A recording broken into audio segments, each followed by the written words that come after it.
Today, we're going to take plain white paper, some laminating pouches, and create this very cute magnetic bookmark. So, let's make this.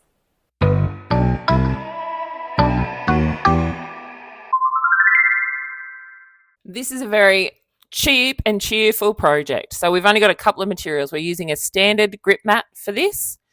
We're using laminating pouches. I've got these ones from Officeworks. And I also bought myself a little cheap laminator from Officeworks as well. And then I've got some white copy paper. It's just regular A4 paper. You could use cardstock for this if you wanted to. And then I've got these little adhesive magnets that I got from Shiploads down here in Tasmania. But you can get these from Spotlight. You can get these online on Amazon. So we're going to start our design in Canva today. I'm going to create a square canvas. So I'm going up to the right-hand side and I'm going to click on Create Design. And I'm going to type in square. I'm choosing the 12 by 12 inch because that's the size of the mats that we use for our Cricut.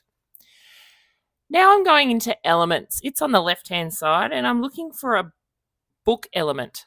So I'm looking for a cute image that's got something to do with books. I'm creating a bookmark. Look, this absolutely does not have to have anything to do with books. I'm just going to go with that for this project in particular. Now, I've clicked here on a Pro one. You can see, and I don't normally do this, but you can see if you click on a Pro element, it will give you a big watermark over the top. So you would have to pay Canva to get rid of that watermark. If you don't, it looks pretty horrendous. I really like this little design of the teacup with the books, but I'm not really feeling it. But this owl, on the other hand, it is so cute. So I'm going to stick with him. The other thing is that he's got a lot of little bits and pieces. So it's really a good one to show you how to put these bookmarks together. They're really simple and straightforward, but I think that his shape is a really good one for this project. So then I'm just going to add some text. Now, you know, if you've been watching my channel for a little while, I love a pun. So taking our pun, I like big books and I cannot lie, from the lyricist of the 20th century, Sir Mix-a-Lot. Because we're doing a magnetic bookmark, it's going to be a two-sided bookmark. So I'm just going to choose a font that will fit inside our owl, that will stand out on our owl, but also that we can use on both sides of our magnet. So I'm going into handwrite font. I do love handwrite fonts. If you click on the filter next to the handwriting, you can choose to look only for free fonts, which I think is really good. I've already spoken about how much I am annoyed that it doesn't do it for the images, but for the fonts it does, so that's really good. I've chosen Lost in South. One of these rare occasions where I've chosen I like the first font I've chosen. So I have moved that font. So I only need one image of my owl. Then I've created a new page. I've moved the text of I like big books onto page 2. Then I'm going to duplicate that page and I'm just going to change the text to say, and I cannot lie. So this is what's going to go on the back of our magnet. So it's going to say, I like big books on the front, and then it's going to have, I cannot lie on the back. Reason we separate these out is because we are going to save these as a PNG file rather than a SVG, which means we can't manipulate as easily. If you have Pro version, choose transparent background at this point. But if you don't, just go with a PNG file and we can get rid of the background when we get into Canva. It will create a zip file, which will have 3 PNGs in it, and you will have to extract that. If you are an Apple user, double click and it will extract it for you. If you are a Windows user, you will need to right click on the folder, the zip folder, and choose extract all. All right, so now I'm going to upload each of these images. These are actually quite straightforward to get rid of our background because the owl in particular is just one shape. So we just need to go to upload. I've just dragged my owl over and then I've clicked on delete background. Now for this one, we're choosing a flat graphic because you can see there that if I click on the single layer, it's just going to be a black blob. But I want a flat graphic, which is on the right-hand side, because we're going to actually do a print and cut. So we don't need the layers. We're not using vinyl for this project.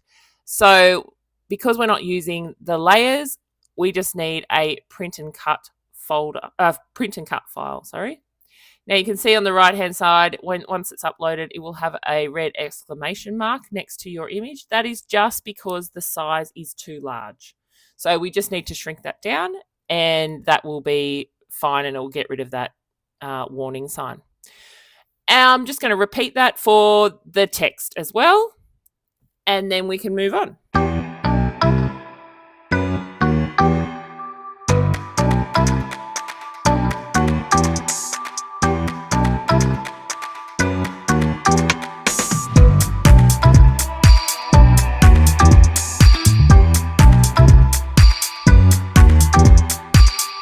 Now that we've uploaded the text and our owl into Design Space, I'm just going to manipulate the size.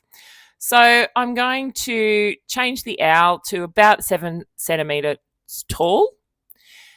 This is up to you. If you want it longer, if you want it wider, it's up to you. But I'm just going with about 7 centimeters because I think that should be really cute over the top of a book page.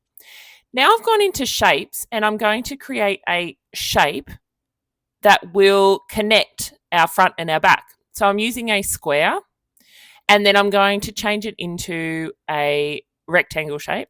I want it to sit behind the owl. And I want it to kind of envelop the cone or his little fringe, whatever that little pokey uppy thing out of the top of his head is. So this is not an exact science.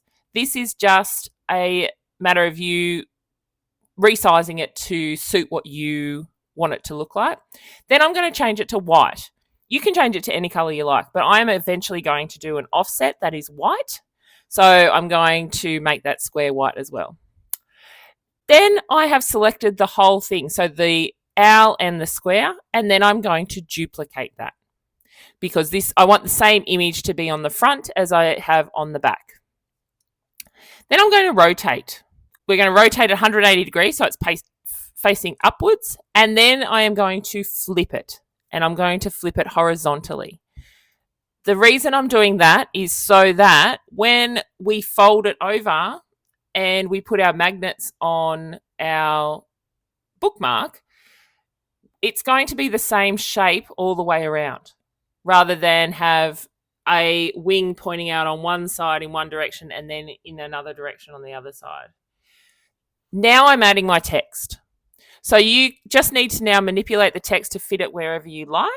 And then for this, I'm going to definitely put an offset just because it blends in a little bit too much into the owl. So I'm just going to put a white offset. Again, going with that idea that I've got the white little gap between the two for the fold over. And it's a very light coloured image anyway. So I think the white really works here. I don't want to use any colour that's already in my owl because I don't want it to kind of blend too much. Now, I did a rotate just so that in my head, I know that the text is going to be correct. When I first tried this, I actually flipped it with the text on it. And what happened was it mirrored the whole thing, which meant my text was back to front. So I just, for my own head, I rotated it. You don't have to do that. If you can spatially see it really easily, that's fine. All right, so I've got my offset done. I just did a 0.1 offset. Now I've selected the whole thing. So both owls, all the text, and I've done an offset around the outside of the owls. Now, the reason I've done that is just because it cuts it nicely, and I think it just looks a bit nicer. So I've put an offset of 0.3 around the edge, and I've just changed it to white. Again, it's not something that we're going to see until it is cut, but I think it really works. Then I'm going to highlight the whole thing again, and I go down to the bottom menu on the right-hand side and click flatten. Now, you'll notice, because we've got a white canvas, that it looks like it completely disappears. But if you click on your blank canvas just above the flatten, you can actually change the color of your canvas. So I just changed it to black to show you that we actually now have the white going around the outside of our owl. And so when we go to cut that, it's going to cut that white shape around the owl. Then I go to make, and we're doing a print and cut. It's going to ask you first to go and send it to printer.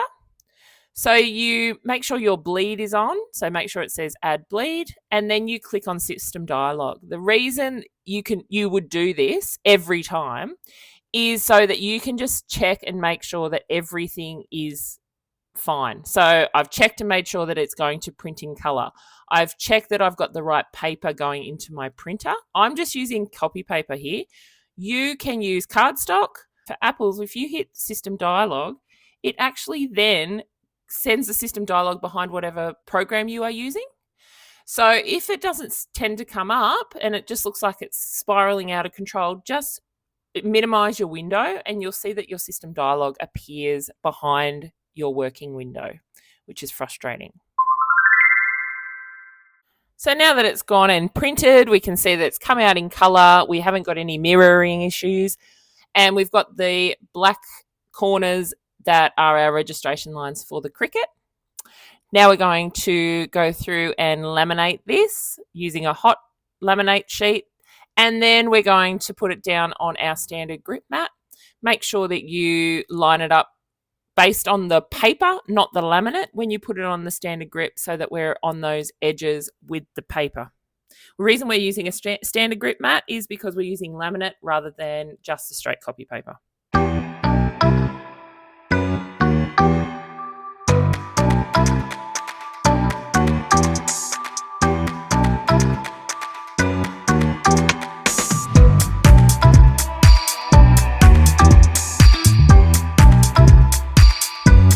Now we have laminated, so it's printed, and now we've gone through and we've laminated. So to do the cut, now we've changed the thickness of our material. So it's no longer a copy paper material, it is now a laminated material. So for this, we're going to set the base material to heavy cardstock, and that should ensure that it goes and cuts all the way around our beautiful little bookmark. So now we're up to the cutting process. Now, because we've got a laminate, sometimes the Cricut won't recognise those registration marks. So what I have done is I've made sure I've got the most light I can on the actual machine. So I've got the ring light I use for filming. I've got that pointed towards it. You might use a lamp. You could just make sure. And I've also got my overhead light on.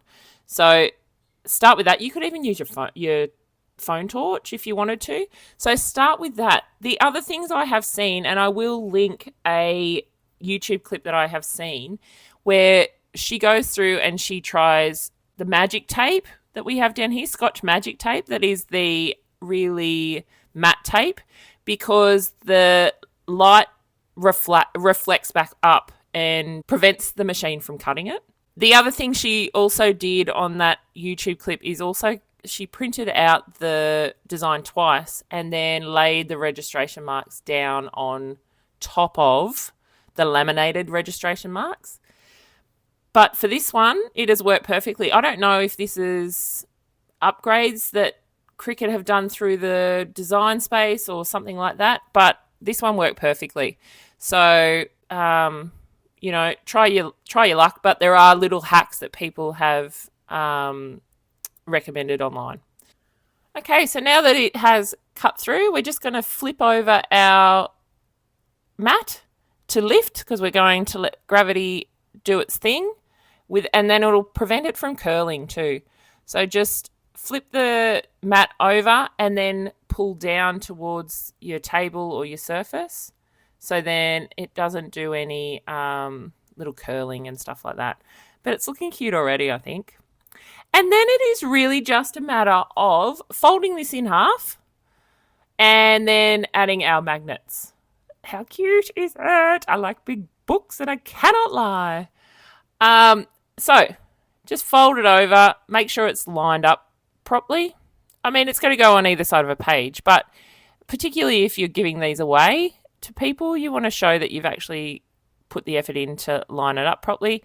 And then I'm just using my nail to do a nice clean score. You could use a ruler. And then these little magnets are self-adhesive. If you have magnets that aren't, then just use a little bit of hot glue, but maybe not craft glue because you want it to stay on as long as you can. So these are just a little bit hard to get off, but just persevere.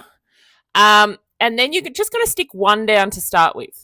Okay, put it in down the bottom of the magnet towards the middle. You can just eyeball this, or you can measure it. It's up to you. And then with the second one, you're actually not going to stick it yet to the other side of your design. You're going to put it on top of the other magnet first. Now, the reason we do this is so that you know it will line up as closely as possible. Now, I know magnets do shift a little when you put them on top of each other. It's that there's a scientific reason for it. But you can see there that I've put it there and it just shuffles over. But that's fine because you at least know that it is sitting on top and it is going to close. Oh, look, I even tried my hardest to keep it down. And then all you're going to do is just close the top flap and press down. So now you've got your magnet lined up and it's on both sides. Cute little hack, hey? So look at this. I think it's adorable. Isn't it so cute? All right, so now it's time to test this little baby out. So I've got my 2024 diary, and you're not going to believe, but Friday this week was Book Lovers Day. I did not do this on purpose. It was a real fluke, but I feel really great about that. So all you have to do with these magnets is now, when whatever page you're up to in your book, you just put it over the top and those magnets will hold it together. Isn't that just adorable? I hope you're a left-hander because it's Left-Handers Day on Tuesday. So I'm really happy with this. It is such a cheap, cheerful project. Very easy, amazing if this is one of your first times using your Cricut and you want to learn how to do print and cut, mainly because it is so cheap. So I hope you've enjoyed making the I Like Big Books and I Cannot Lie bookmark. And please like and subscribe. And I will see you next week with a new project.